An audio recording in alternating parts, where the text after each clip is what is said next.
Hello everyone. आज हम start करेंगे हमारा topic angular velocity.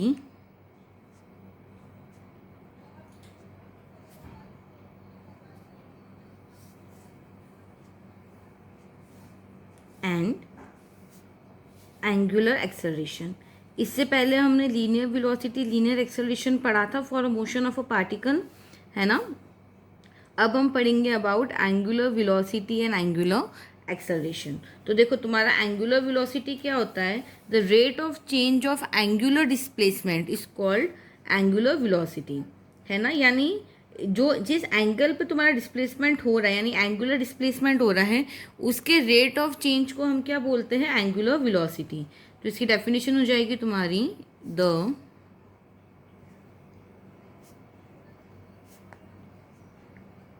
rate of change of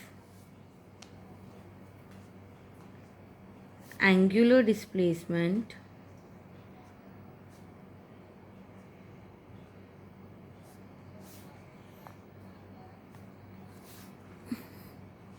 is called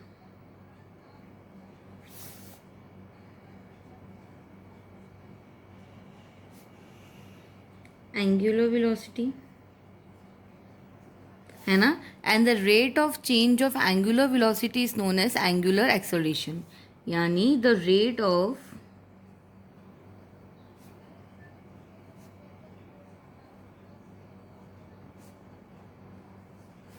change of angular velocity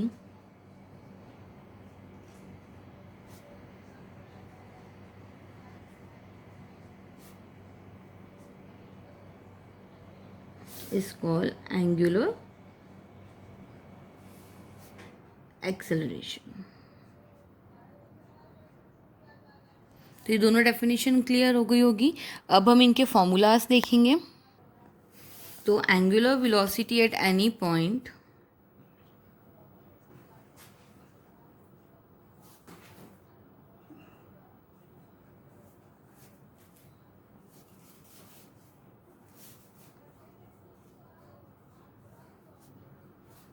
ये होता है तुम्हारा limit del t tends to zero del theta by D t, या फिर इसको हम ऐसे भी लिख सकते हैं d theta by D T. यानी जो हमारा थीटा एंगल है उसका सिंगल टाइम डिफरेंशिएशन ही मेरा क्या हो जाता है? एंगुलर वेलोसिटी हो जाता है। एंगुलर वेलोसिटी को जनरली हम क्या करते हैं? एंगुलर वेलोसिटी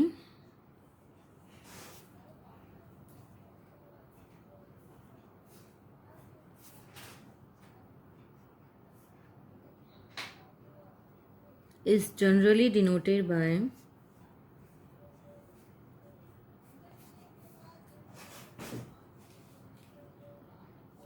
ओमेगा, या डब्ल्यू लिख लो इसको, ठीक है। स्मॉल डब्ल्यू से डिनोट करते हैं, यानी d theta by D t equal to theta dash. Clear है? अब मैंने बताया था कि rate of change of angular velocity तुम्हारी क्या कहलाती है? एंगुलर एक्सेलरेशन कहलाती है। यानी इसका rate of change of angular velocity निकाल लें, यानी थीटा का वापस हम क्या करेंगे? टी के रेस्पेक्ट में डिफ्रेंशिएट कर लें, तो तुम्हारा एंगुलर वेलोसिटी क्या हो जाएगा? सॉरी, एंगुलर एक्सेलरेशन तुम्हारा हो जाएगा D by D T of D theta by D T, यानी D square theta by D T square, जिसको हम क्या कर सकते हैं? थीटा डबल डॉट से भी हम डिनोट कर सकते हैं। तो ये होती है मेरी angular velocity at any point and angular acceleration at any point. यहाँ तक बात क्लियर है? अब देखो तुम्हारा क्या है, जो तुमने लीनियर वेलोसिटी पढ़ी थी, लीनियर वेलोसिटी हमने क्या पढ़ी थी? D x by D t वाली पढ़ी थी फॉर्म, है ना। D x by D t, d y by D t under root करके हम निकालते हैं, ठीक है। वैसे ही तुम्हारा क्या है, अब रिलेशन होगा between angular velocity and linear velocity. तो देखो,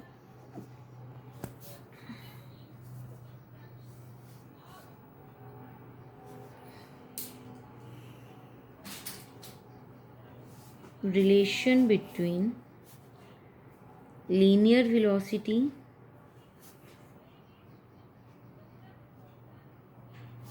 and angular velocity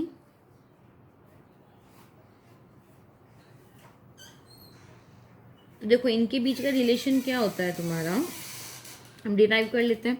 देखो हमें एंगुलर वेलोसिटी हमें क्या पता है, we know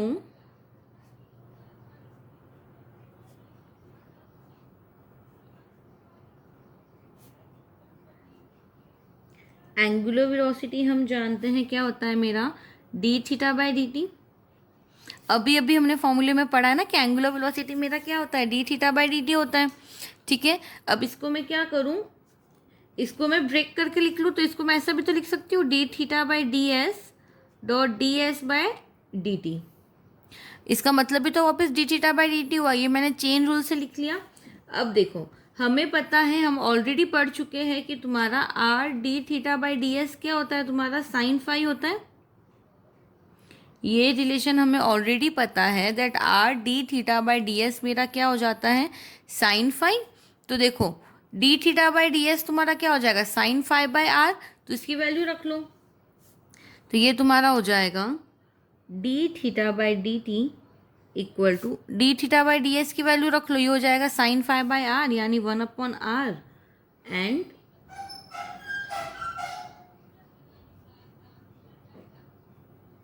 sign phi d s by d t. Clear है यहाँ तक। अब देखो हम क्या करेंगे, हमें ये भी पता है कि जो तुम्हारा P होता है ना, P इक्वल टू क्या होता है, R साइन फाई होता है। ये भी रिलेशन हमें ऑलरेडी पता है that P is equal to R sine phi. तो यहाँ से हम क्या कर सकते हैं, साइन फाई की वैल्यू रख सकते हैं P बाय आर। ठीक है, यहाँ से हम साइन फाई की वैल्यू क्या रख सकते हैं, P बाय आर रख सकते हैं। तो यहाँ पे P बाय आर रख लो, तो ये तुम्हारा हो जाएगा d theta by D t equal to 1/r P by r and d s by D t, that is P/r square d s by D t. अच्छा देखो हमें पता है कि जो तुम्हारा लीनियर वेलोसिटी होता है ना, लीनियर वेलोसिटी तुम्हारा क्या होता है, D s by D T होता है।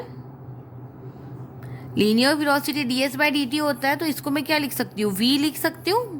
तो ये तुम्हारा हो जाएगा d theta by D t equal to p v upon r square, और यही तुम्हारा रिक्वायर्ड रिलेशन है between linear velocity and acceleration velocity, जहाँ पे v जो है वो मेरा क्या हो जाएगा, लीनियर वेलोसिटी हो जाएगा, एंड जो D theta by D T है वो मेरा क्या हो जाएगा, एंगुलर वेलोसिटी।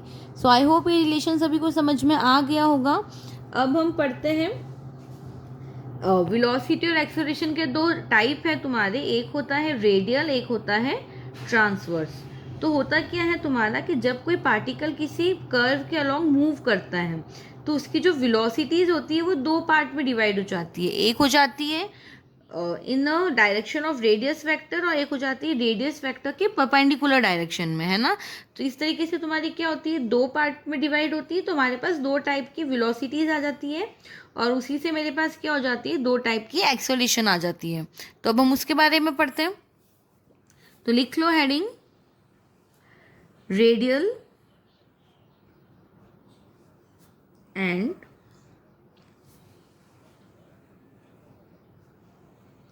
Transverse velocity.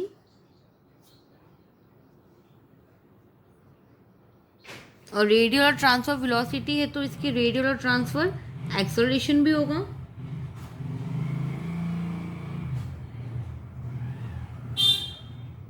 ठीक है, तो सबसे पहले देखो कि when a particle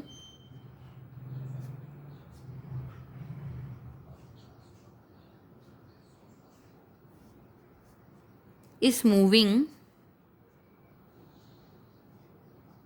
along any curve, कि जब हमारा कोई पार्टिकल है वो क्या कर रहा है, मूव कर रहा है along any curve, then the resolved part of velocity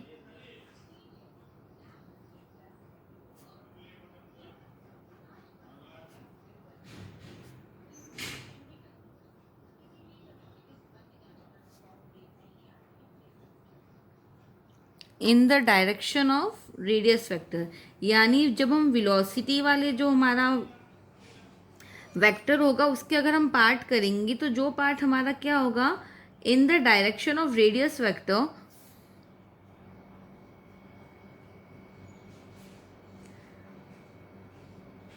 उसको हम बोलेंगे radial velocity.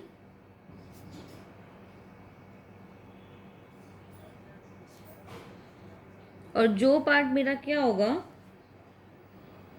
Perpendicular to the radius vector, जो अलोंग है रेडियस वेक्टर के वो मेरा हो जाता है रेडियल, और जो परपेंडिकुलर है टू द रेडियस वेक्टर वो मेरा हो जाता है ट्रांसवर्स वेलोसिटी।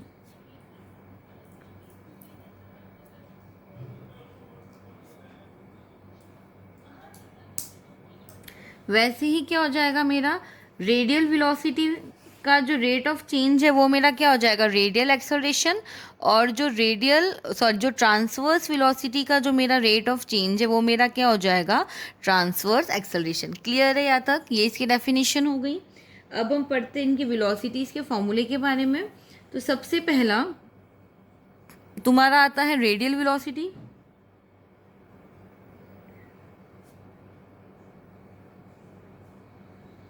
रेडियल वेलोसिटी का फॉर्मूला तुम्हारा हो जाता है dr/dt, यानी r का सिंगल डिफरेंशिएशन, इसको हम डिनोट करते हैं बाय u। तो हम लिख सकते हैं u इक्वल टू तुम्हारा क्या है, dr/dt या फिर r डॉट। ये हुआ तुम्हारा रेडियल वेलोसिटी, जहाँ पे r तुम्हें पता है तुम्हारा क्या हो जाएगा, रेडियस वेक्टर हो जाएगा। क्लियर है यहाँ तक? अब हम क्या करें, ट्रांसवर्स वेलोसिटी का फॉर्मूला लिखें।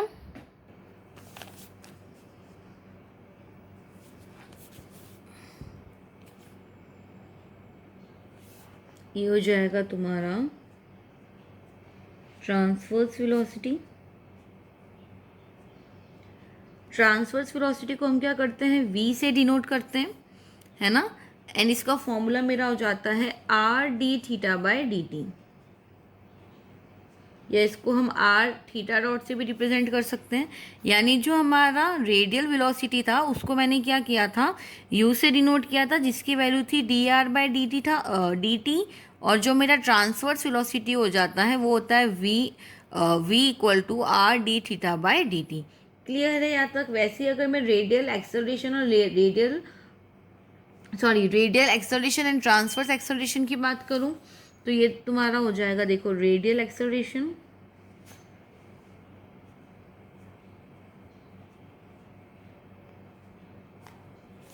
इसकी वैल्यू तुम्हारी हो जाती है d²r/dt² minus r d theta bye dt²।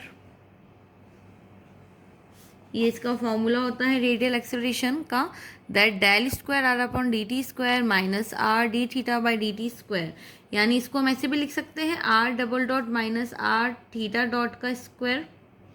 ठीक है, फिर हम लिखेंगे, अब लिखते हैं formula of transverse acceleration.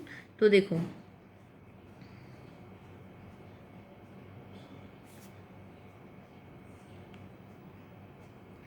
Transverse acceleration का फॉर्मूला तुम्हारा हो जाता है r theta dot plus 2r dot theta dot, या फिर इसको हम कैसे लिख सकते हैं, 1/r d/dt of r² theta dot. Clear है यहाँ तक? ये हुआ था मेरा रेडियल एक्सेलरेशन, जिसकी वैल्यू क्या थी मेरे पास, del²r by dt² minus r d theta by dt का स्क्वायर, या फिर इसको हम ऐसे भी रिप्रेजेंट करते हैं r double dot minus r theta dot square. और ट्रांसवर्स एक्सेलरेशन का मेरा फॉर्मूला हो जाता है r theta dot plus 2r dot theta dot, है ना, या फिर 1/r d/dt of r² theta dot. ये मेरे चारों फॉर्मूले हो गए। इन्हीं फॉर्मूले पे बेस्ड तुम्हारे आगे सारे क्वेश्चन हैं। अच्छा, कुछ कंडीशंस हमें ध्यान होनी चाहिए, जैसे कि अगर पार्टिकल है, रिमार्क डाल के लिख लेना, that when a particle move in a circular path, यानी अगर कोई पार्टिकल सर्कुलर पाथ में मूव कर रहा है, यानी उसकी जो रेडियस ऑफ अर्थ है वो a है ना, और जो सेंटर ऑफ अर्थ है उसको मैंने पोल मान लिया, तो इक्वेशन ऑफ सर्कल मेरी r इक्वल टू a हो जाती है ना। और इसीलिए जो सर्कुलर पाथ तुम्हारा होता है, when a particle is moving in a circular path,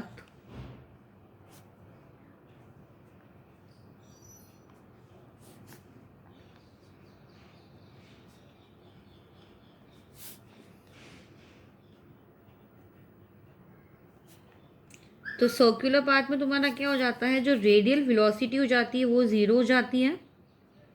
यानी सर्कुलर पाथ की अगर मैं बात करूँ, कोई पार्टिकल सर्कुलर पाथ में मूव कर रहा है, तो इस केस में जो इसकी रेडियल वेलोसिटी है वो मेरी हो जाएगी r dot equal to zero. जो तुम्हारा रेडियल एक्सेलरेशन होगा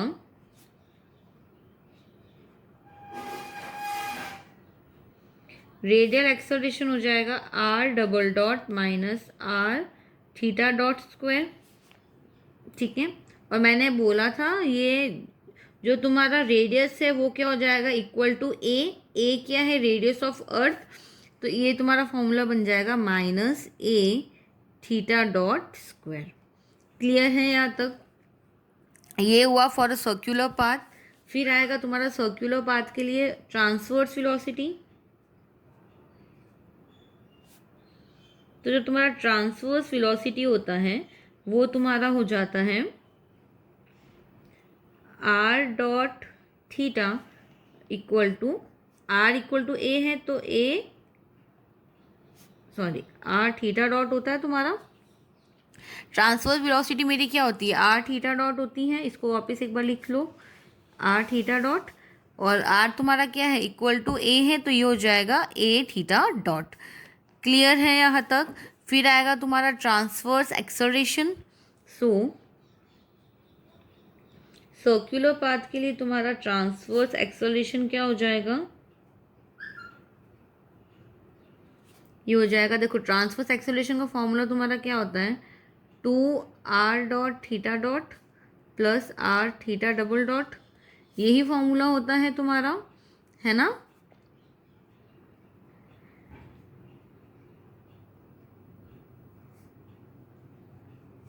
तो ये तुम्हारा हो जाएगा ए थीटा डबल डॉट। क्लियर है यहाँ तक? तो ये मेरे चारों जो फॉर्मूलाज थे, radial velocity, radial acceleration, transverse velocity और transverse acceleration for a particle moving in a circular path. तो एक बार हमने जितना पढ़ा एक बार उसको वापस रिवाइज कर लेते हैं, क्योंकि इसके जो क्वेश्चंस है वो मैं इसके नेक्स्ट वीडियो में कराऊंगी। ओके, तो देखो आज हमने क्या क्या पढ़ा। हमने पढ़ा about radial velocity and radial acceleration, transverse velocity and transverse acceleration, इनके जो फॉर्मूलाज होते हैं, जो इसका बेसिक फॉर्मूला है वो पढ़ा हमने, देखो। और जो इसका कंडीशन मैंने बताई थी इस इन अ सर्कुलर पाथ वाली कंडीशन क्या थी कि इन अ सर्कुलर पाथ हम क्या करते हैं, ए को मान लेते हैं A be the radius of earth,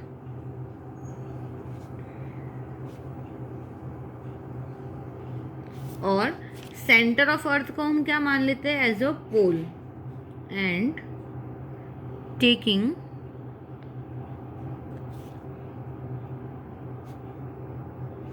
the centre of earth as a pole,